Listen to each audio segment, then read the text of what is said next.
Coming up in today's show, Elky shows us how to use temperature probes effectively when barbecuing large joints of meat.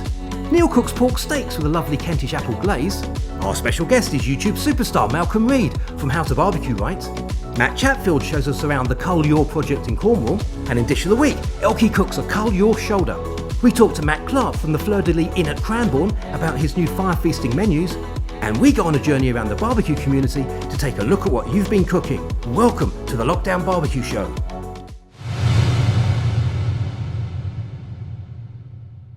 Welcome to the Lockdown BBQ Show. We've got some great content coming up for you today. Elky, mixed weather, plenty of rain. How have you been?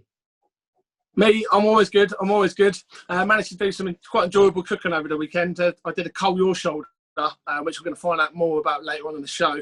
And I also managed to fire up my braai for a curry night. It's always good fun cooking over the braai. What about you? Lots of cooking in the rain. I really need that barbecue shack now. We did lamb steaks one night, which went very well. I also did chicken fajitas for the first time, which went down well with the family. And last night we had some lovely salmon fillets. Now, we've got an action-packed show. Let's crack straight on and go straight on to Elky's how-to.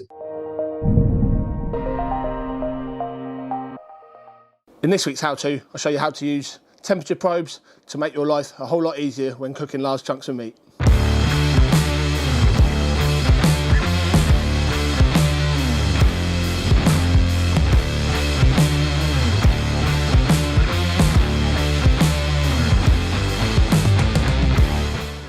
As the saying goes, if you're looking, you ain't cooking. And that applies to large chunks of meat that you're going to be cooking low and slow.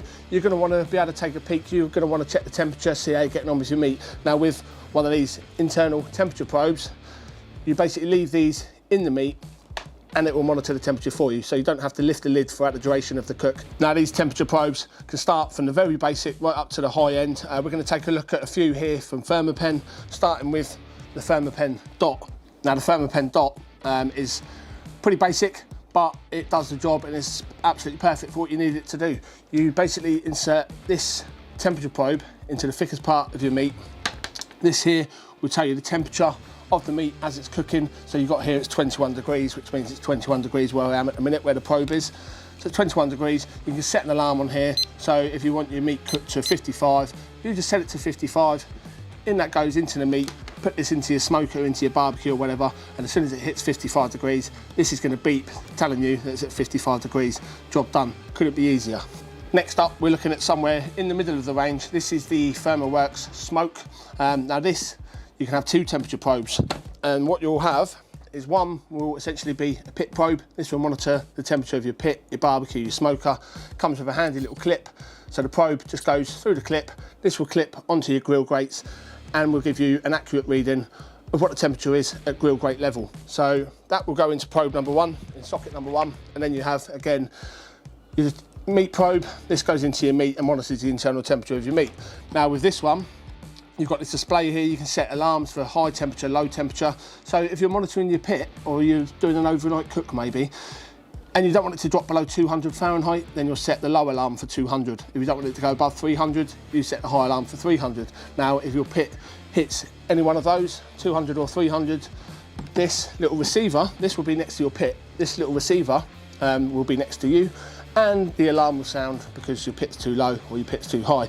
And again, with the meat, you can set an alarm for the meat.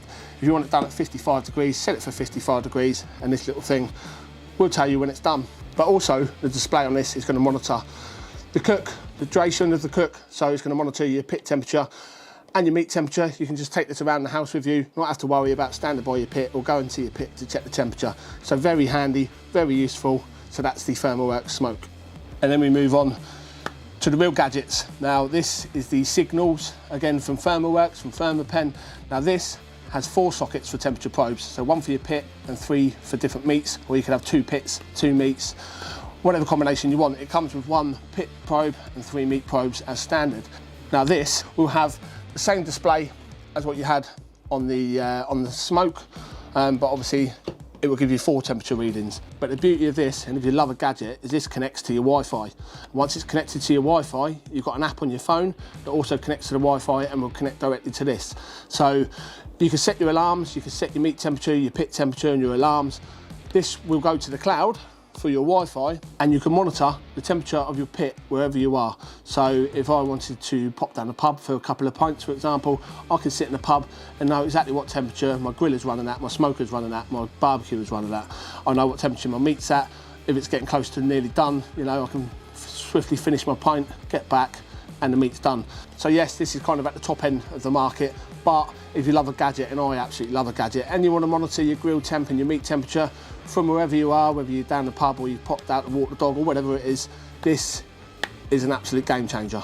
So there you are, 3 different options to monitor the internal temperature of your meat while it's cooking and monitor your grill temperature with these 2. Now, there are also some that will come with a fan, and we'll go into that in a later show. The I command for the Kamado Joe, for example, will go into where your bottom vent goes. You set the temperature and it has a little fan in there, and it will blow the fan just enough to keep your pit at the temperature that you set it at. So really clever technology. If you want something that's going to kind of take care of the temperatures for you, it's going to blow, the fan's going to blow, it's going to stick to a certain temperature. You're going to be able to monitor it again on your phone through the cloud. So next time you want to be cooking and not looking, there's your options.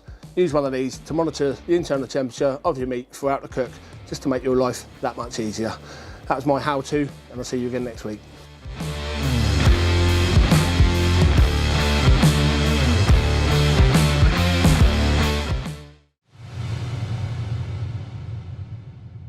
Great tech there, Elky. Now, how accurate do you find the temperature gauges that are built into barbecues?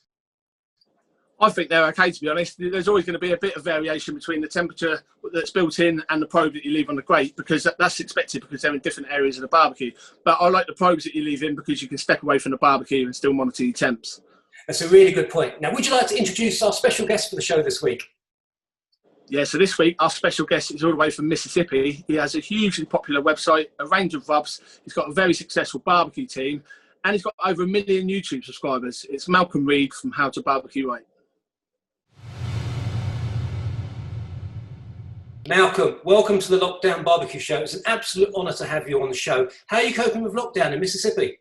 We're managing okay, I guess, as good as anywhere. I mean, it's, you know, it's full mask mandates, and schools are supposed to start back Monday, and the kids are going to have to wear masks all day at school. So we're going to see how that goes. But, for the most part, people are taking it very serious.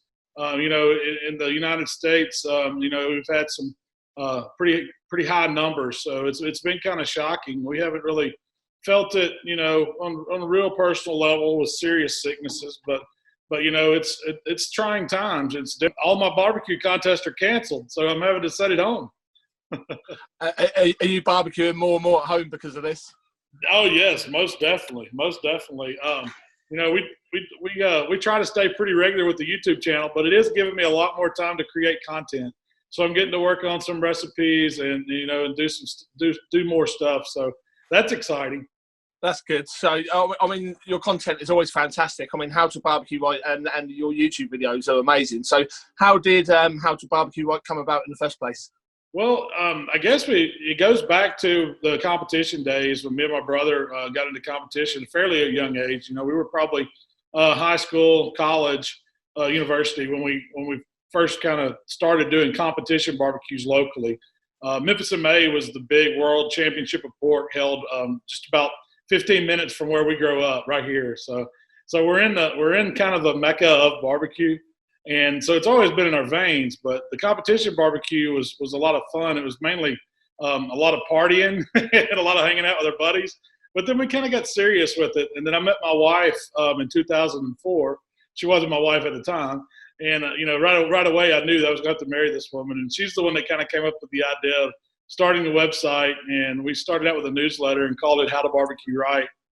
And she just heard me talking to my friends, and all the time people were calling me. We were always talking barbecue, and she thought it would be a great idea to pass on some of this information that I'm learning as I go.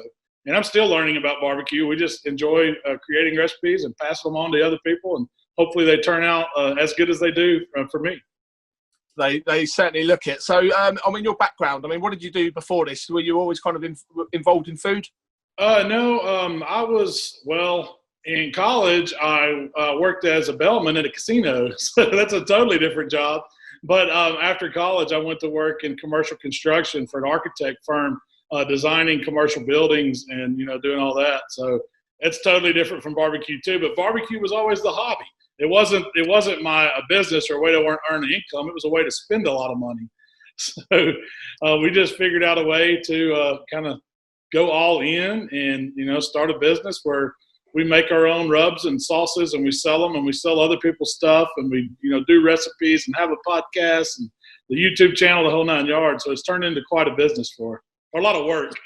What an empire. I mean, it looks amazing. You must be living the dream, kind of turning it into your living, into your career. So, well, there's no off time. That's the big thing. At least I like doing it. That's the main thing. Because it's always, thinking about recipes or what we're going to do next or what contest we're going to go to or, if it's questions about the products we sell, it's always something. But it's a lot of fun. I wouldn't want to do anything else. I've been doing this, I guess, for 10 years now. So, it's my career path. Malcolm, the competition scene in America is absolutely huge. Can you tell us a little bit about it and also a little bit about the Killer Hogs, your team? We have, I guess, the main big two sanctioning bodies are the KCBS and the Memphis Barbecue Network. But we have the SCA, which is a state competition network that's coming on really strong. But Killer Hogs got started in the Memphis and May Barbecue Network, which is all about pork. We did ribs, we did whole pork shoulders, and we did whole hog. And so that's kind of how I learned to cook barbecue, growing up competing against these guys. There's more world champions in Memphis and May that live around me than anywhere else in the world. So there's, the competition was fierce. So it was either learn to cook or go home.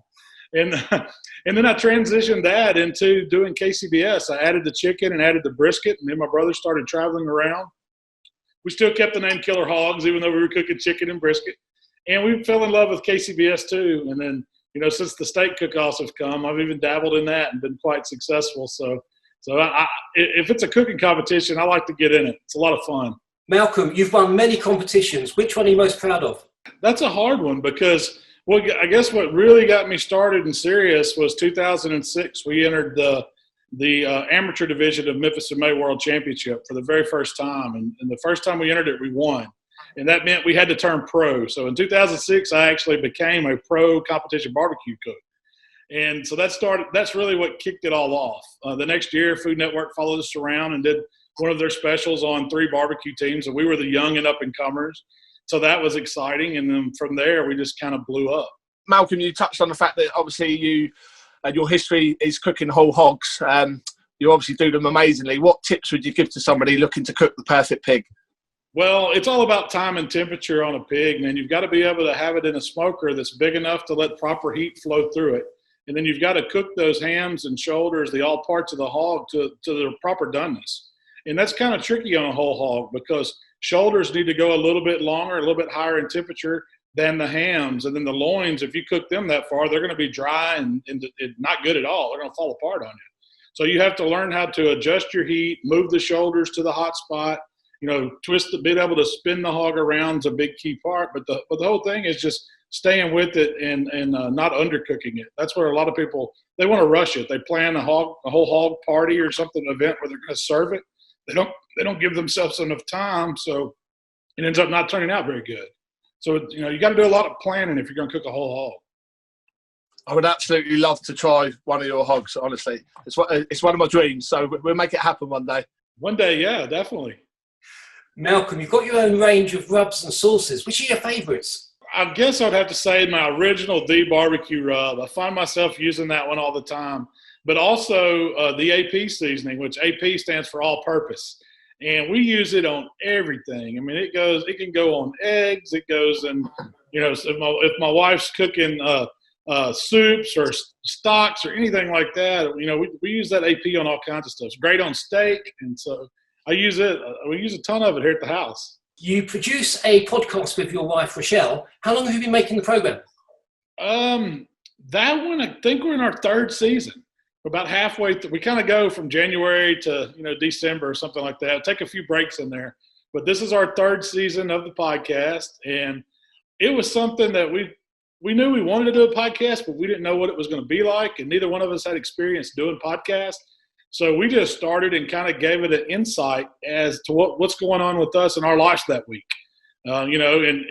hopefully folks find it interesting, maybe a little bit comical. Maybe they learned something. I don't know.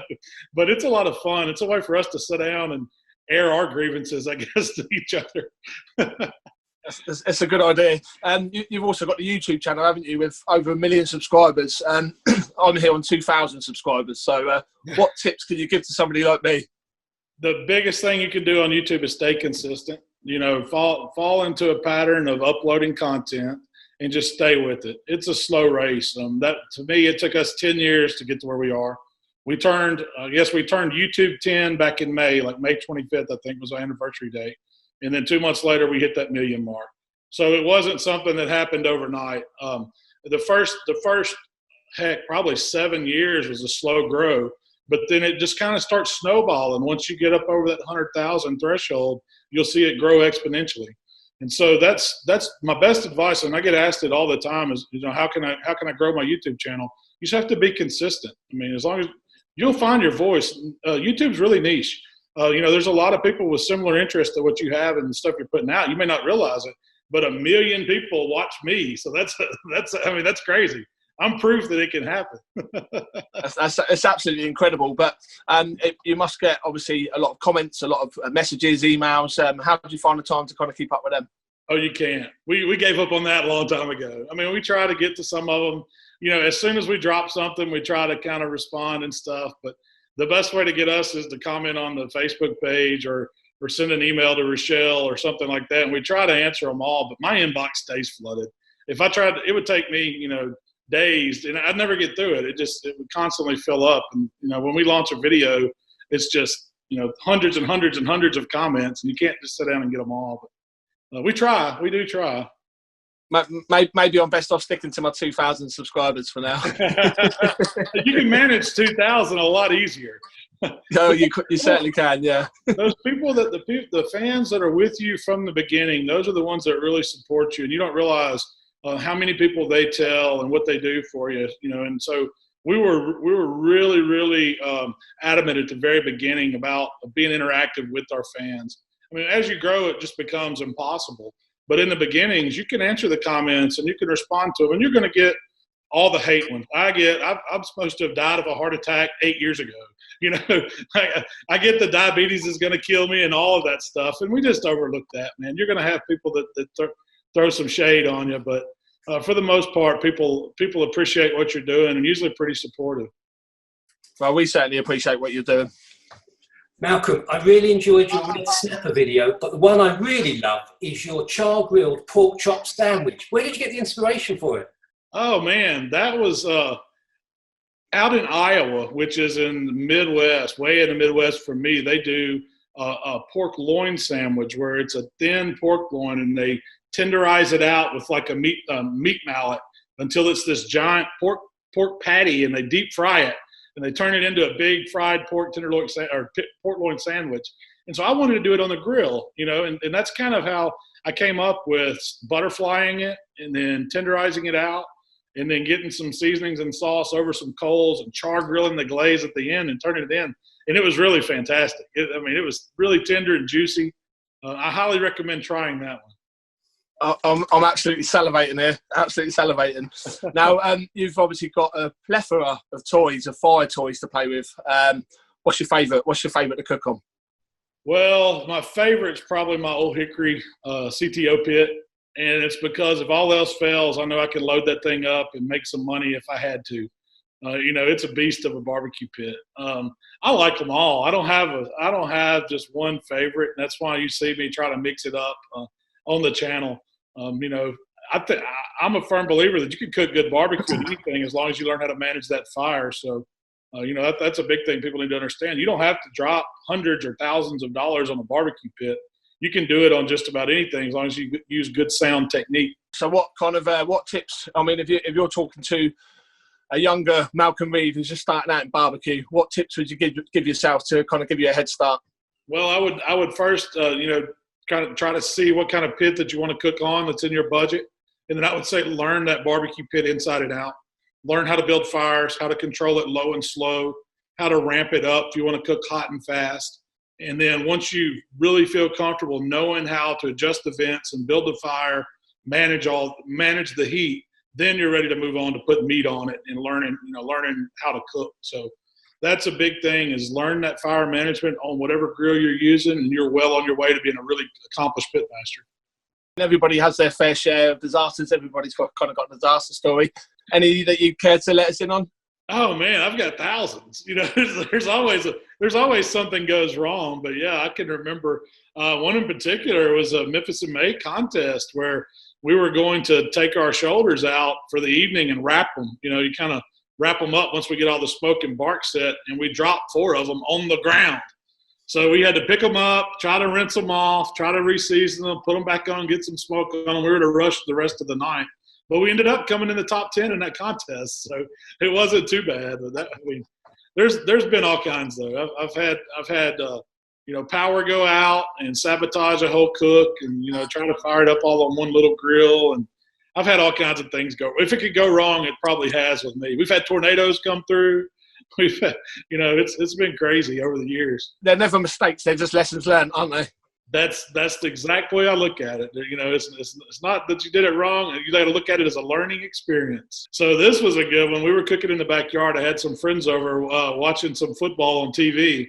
We had a couple pork loins on the smoker, and Rochelle had this big Labrador out back. He was a backyard dog, and he had watched us go in and out of the cooker multiple times to baste the pork loins or sauce them.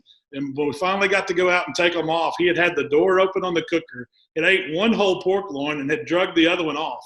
And he was just licking his chops. And so we had to order pizza that night. You've obviously got the website, you've got the podcast, you've got your YouTube, you've got the competition circuit. How do you find the time to do it all? Oh, it's very tough, and we've got a tight calendar. Usually we stay booked out about 6 months. So I usually know what I have to do.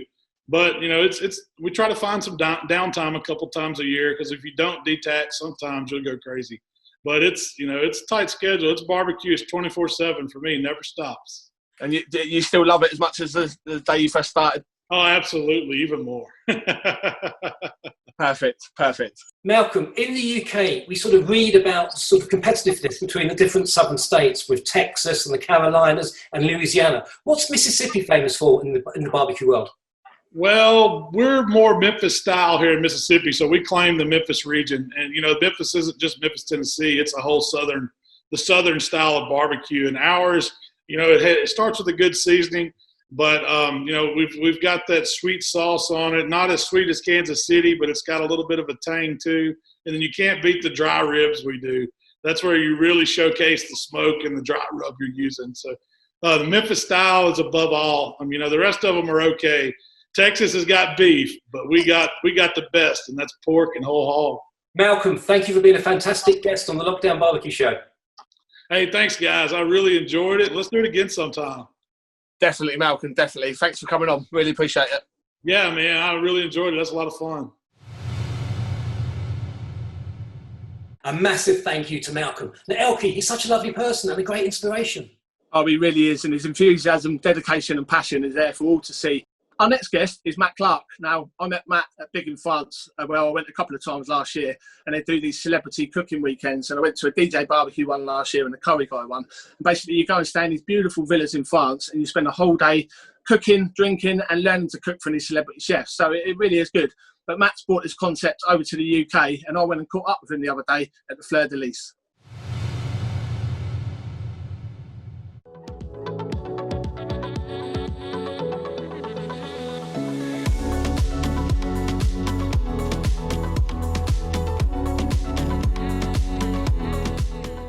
What was the thinking behind taking on this place? Because obviously you're in France and you've now taken on a pub in England, in Dorset.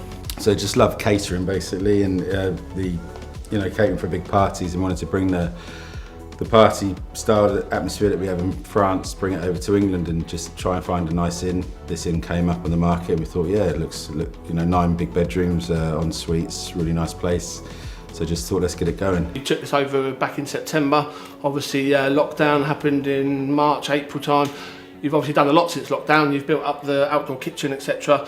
Talk us through some of the fire feasts that you've got planned with the kitchen. So we've got about 7 or 8 different fire feasts on our menu, which is going live soon. And that's just basically people tables are 6 and over. We've got a Thai feast. We've got an amazing head chef who's from Thailand. We've got a Thai feast, Indian feast. We've got a rib feast, which is big côte de boeufs, racks of lamb, massive big double pork chops, and then just all these amazing sides that we cook on the fires. You're not just going to be doing your own dishes here, are you? You've been speaking to some special chefs about coming here and maybe doing some cooking weekends, cooking classes? Yeah, so we'll carry on the theme of Big in France here as well, and then we're going to get we've got the 9 bedrooms. We'll take the pub over for a weekend. Still open for drinks to the locals, obviously, but we'll take the pub over in terms of that respect, and we'll be over there in the new fire school doing cookery courses. It sounds amazing, and knowing you're obviously going to make a big success out of it.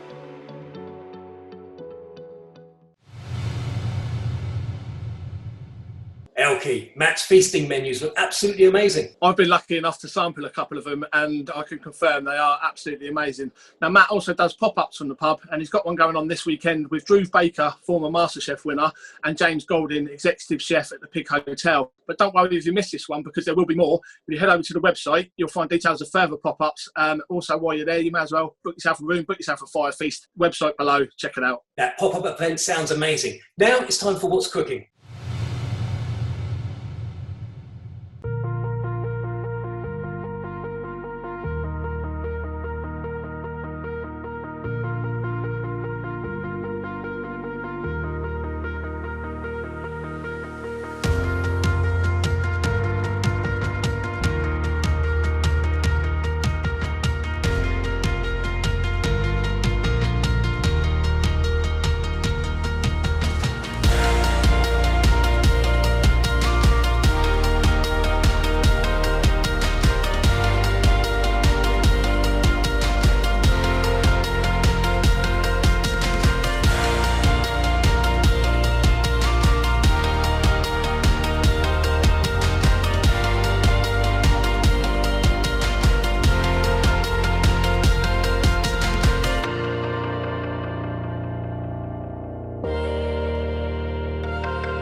Now this is the 3rd week of our What's Cooking competition. Elky, which was your favourite dish?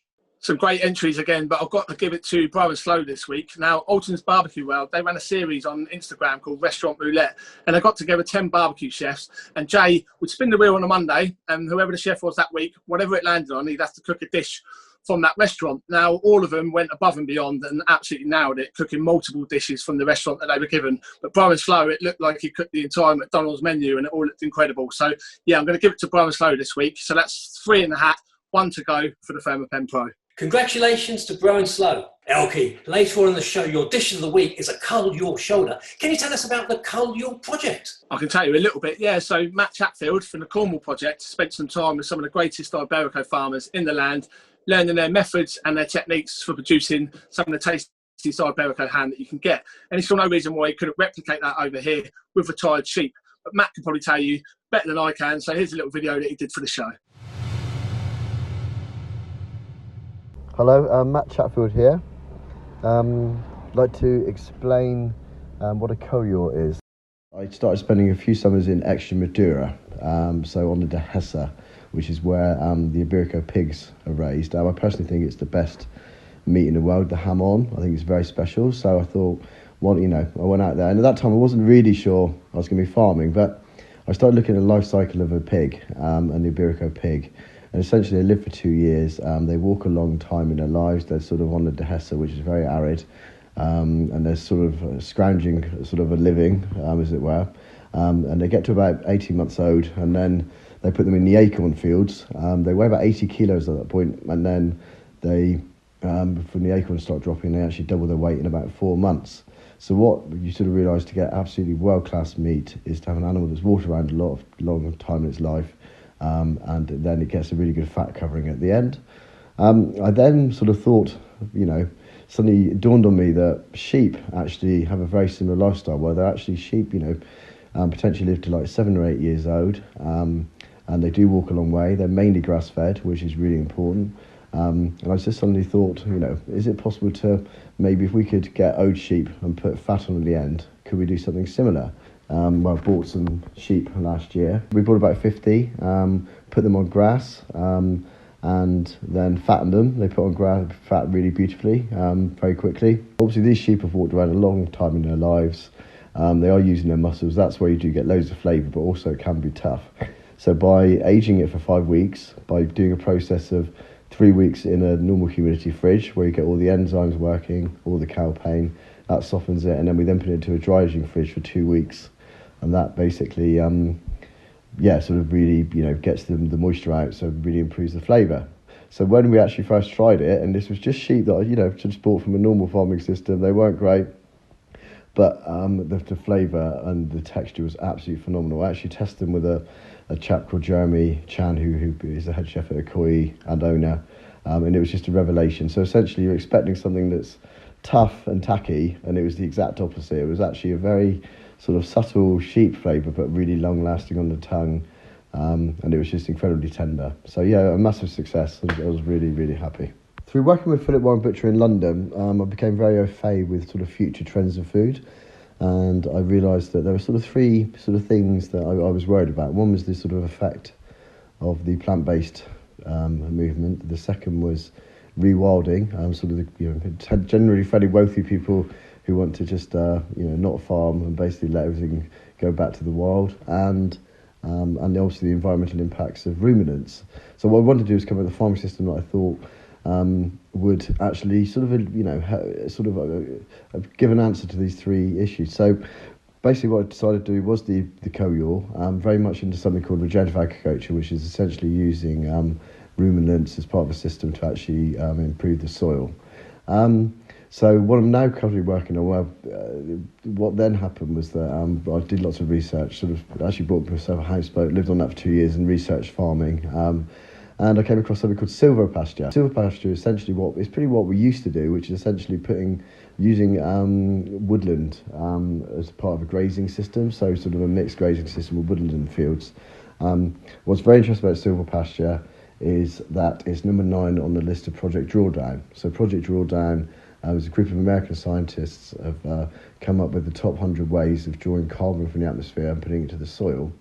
Silver pasture is number 9. So when I returned to my family farm, I wanted to do silver pasture, was considering planting trees, but then realised actually we had an ancient coppice. So my family, probably about 300 or 400 years ago, planted a hazel coppice with other mixed trees. And coppicing is basically where you cut something down at the stump level, the tree, and then it sprouts up beautiful new growth. So what I did, we've got 10 acres of it. And I've just been experimenting this year. During the winter, I chainsawed down about 1.5 acres. So what you're essentially doing is leaving some standing trees. You're then exposing the soil to light, and then you get a really good biodiversity growing. And for me, one thing that Chris Jones actually taught me was that the first thing he said to me was that, if he could sum up 50 years of agricultural experience in one sentence, is that if you look after the environment, then the flavour looks after itself. So I'm coming very much from flavour first point of view. So I suddenly realised, I'm new to farming, but I'm actually pretty hot on the environmental things. I've got an environmental studies degree, and I was a countryside ranger for a while. So yeah, essentially, I coppiced it, and then I've put the sheep in about a month ago. And the idea is that if you've got an ancient sort of soil system, the nutrient cycle is just working a lot better. The soil's a lot healthier, and the plants are a lot healthier. And yes, I've put my sheep in, my Cull Yaw, and the effects on them has just been absolutely remarkable. So now I've been basically putting them letting them graze in the morning, and then I put them in the coppice in the afternoon, and then they graze again in the evening. So in the morning and evening, grass sugars are very high. The sheep go crazy, but in the lunchtime, they go in for their sort of afternoon siesta and food in the coppice. And yeah, it's basically, they're getting all the nutrients they need they possibly wouldn't be getting from grass. And it's just made a remarkable difference to their whole being.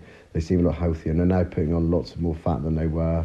So those, a very special group of 29, and they will be available, I think, in the next month or two. They've had about a good 6 months on my system. I do try and let sheep have at least 6 months. My 3 rules are: I want sheep to have a fantastic retirement, I want them to taste great, and I want them to benefit the environment. Elky, it's a fascinating project. Oh, it really is, yes. And I've been lucky enough to be sent the Cull Yaw shoulder, which I'll try to do justice in my dish of the week. Let's take a look. This week's dish of the week is this Cull Yaw shoulder that we're going to put some Middle Eastern spices on, cook it low and slow. We're going to serve it with some homemade flatbreads, some homemade chilli sauce. Let's crack on.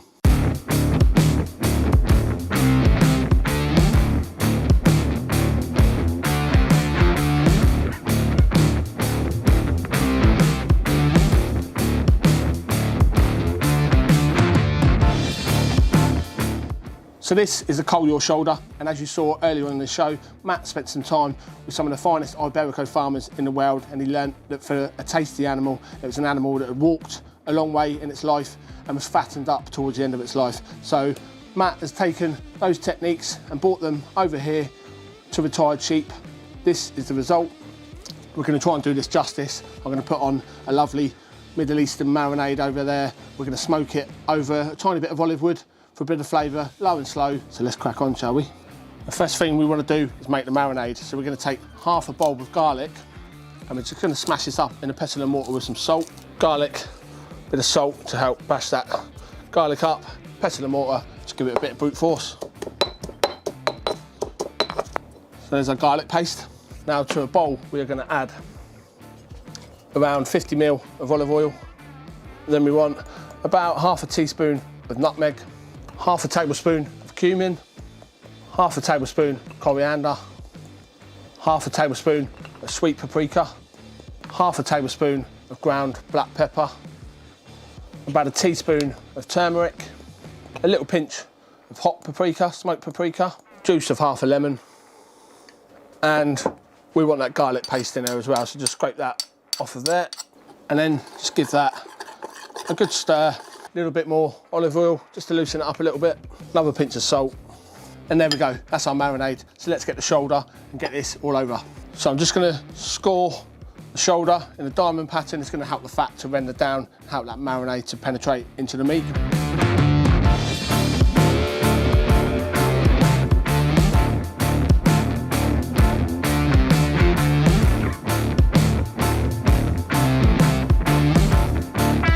And look at that, looks beautiful already, doesn't it? So should we just eat it now?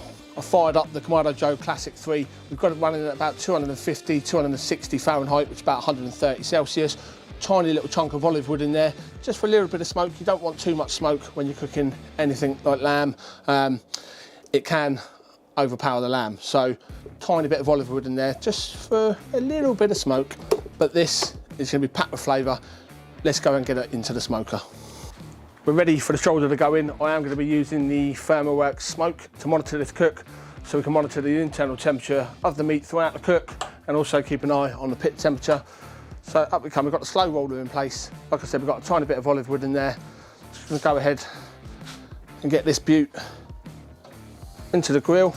Then we're going to take our grate probe, and we're just going to pop it back here near the lamb, but not too close to the lamb, because we want it to take a accurate reading from the grill. If it's too close to the lamb, it's going to give off a cooler reading, because the lamb's cooler than the grill. Then we're going to take our probe and we're going to pop it into the shoulder, into a nice thick part of that shoulder, obviously avoiding the bone. That's in. We're going to pop our lid back down now, knowing that the ThermoPen smoke is going to keep an eye on our temperatures for us. We don't have to check on it. I'm going to leave this now for a few hours until the next update, when we come back and take a peek and see how we're getting on.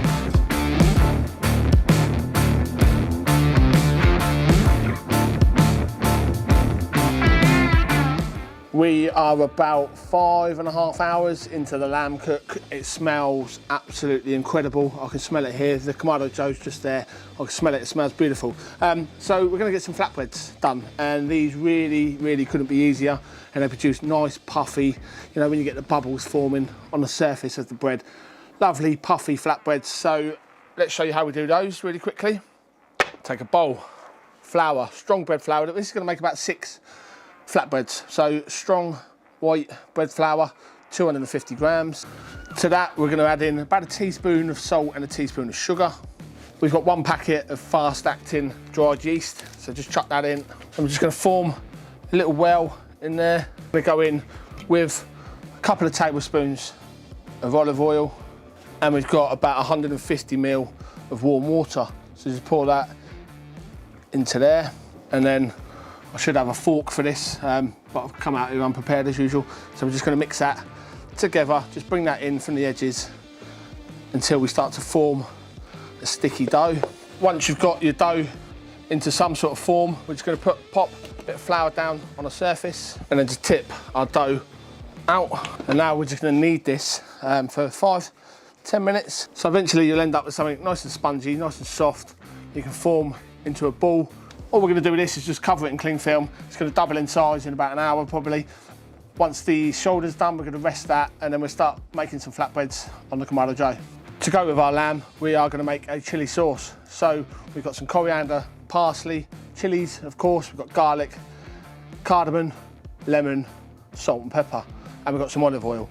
So we're going to start off with the chilies. We've got about 30 grams of bird's eye chilies, and we're just going to take the stalks off. Just going to roughly chop them and get them into here. Garlic, we're going to go with 6 cloves. We've got some cardamom pods. We're just going to smash these. Oh, bit of garlic left there. We're just going to smash these to get the seeds out, and we just want those seeds into there. This chili sauce is actually from the BBQ book by Josh Katz, so check it out. It's a banging sauce. It's going to go really well with these lamb flatbreads. Now we want a bit of oil just to loosen that all up, and then we're going to give that a blend. To that, we're going to go in with the juice of a lemon. Of course, we want some salt and some pepper. Coriander here, we're just going to roughly pull apart and add into the tub. And we've got parsley. We've taken most of the big stalks off of this. So again, just roughly pull that apart and into there, and then blend.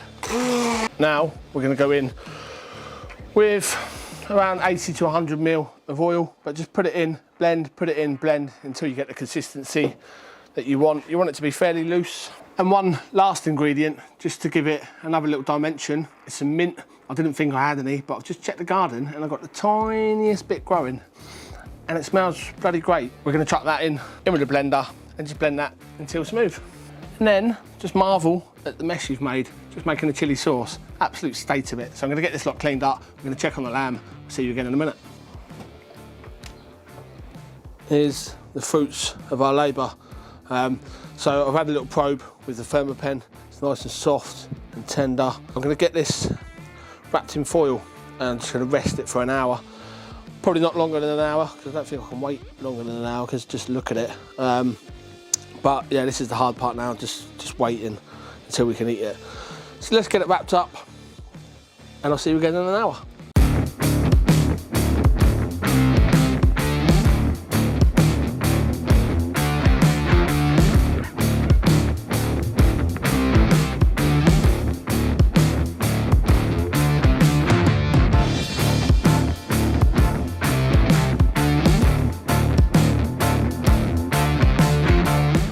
Flowers, for me, you shouldn't have. Better than flowers. Let's do this.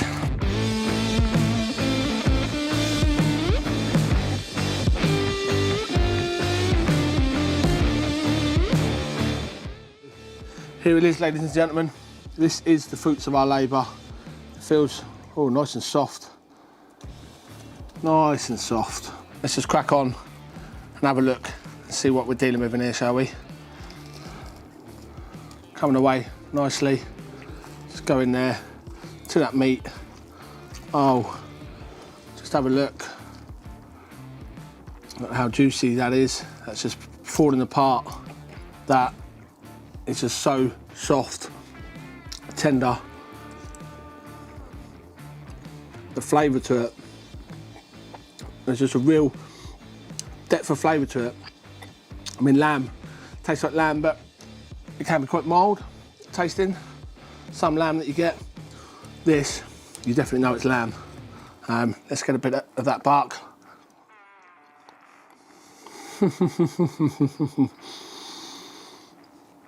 Absolutely amazing. I mean, just look, it's really hot. I should put some gloves on to pull it apart, but I mean, just look.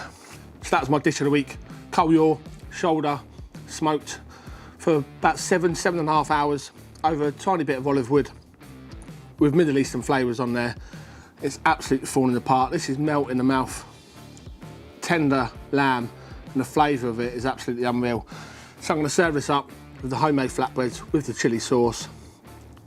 That was my dish of the week. I'll see you again next week.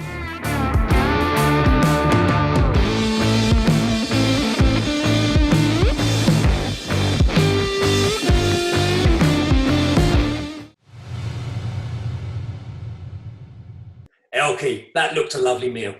Oh, it was great. Such amazing depth of flavour on the lamb, and it's juicy and tender. Now, this is normally available on Warren's on the Pass, but if it's out of stock on the website, then sign up to the newsletter and you'll be notified when it's back in stock, because obviously it's pretty highly sought after. So sign up to the newsletter and you should be all right. Now, Neil, what have you been cooking? This week I'm cooking pork steaks with a lovely Kentish apple glaze.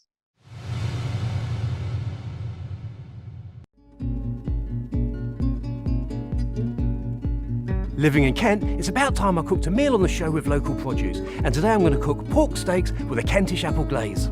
This is a simple recipe and it's really quick to prepare. It's delicious. You will need 4 evenly sized pork steaks and season them lightly with salt and pepper. Only 4 ingredients are needed for the glaze. I'm using 3 locally grown cooking apples and 150 millilitres of dry cider produced only a few miles away. You'll also need the juice of 1 lemon and 2 tablespoons of granulated sugar. Squeeze the juice out of the lemon and slice the apples quite finely. Prepare your barbecue for 2-zone cooking, and in a pan, mix all the glaze ingredients together. We're having sweet corn with the meal today, and before it goes on the grill, I'm adding honey and pepper. Use a hand blender to blend the apple mixture into a smooth paste. Place the pork steaks on the grill directly over the charcoal.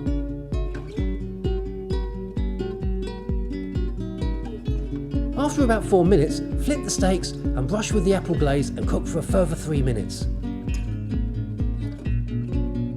Then move the pork steaks away from the direct heat and apply more glaze to both sides. When the steaks reach an internal temperature of 63 degrees C, they are ready to eat. Let them rest for a few minutes and you're ready to go. I saved some of the glaze to eat with our meal. I served the pork with sweet corn, sugar snap peas, beans and new potatoes. It's a lovely meal, and it's always good to use local produce on the barbecue. This dish is definitely worth a go.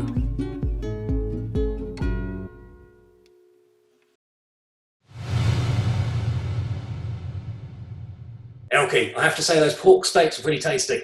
They look pretty damn tasty to me, mate. They were good. Now, Elky, who's our special guest next week? Next week, we have owner and head chef of one of London's hottest barbecue restaurants. It's David Carter from Smokestack. Now, that's going to be really good. Now, that's about it for this week's show. Thank you for watching, and a big thank you to our programme sponsor, Kamado Joe. Have a great week. Yeah, and a huge thanks from me again, guys. Keep those fires burning, and we'll see you next week.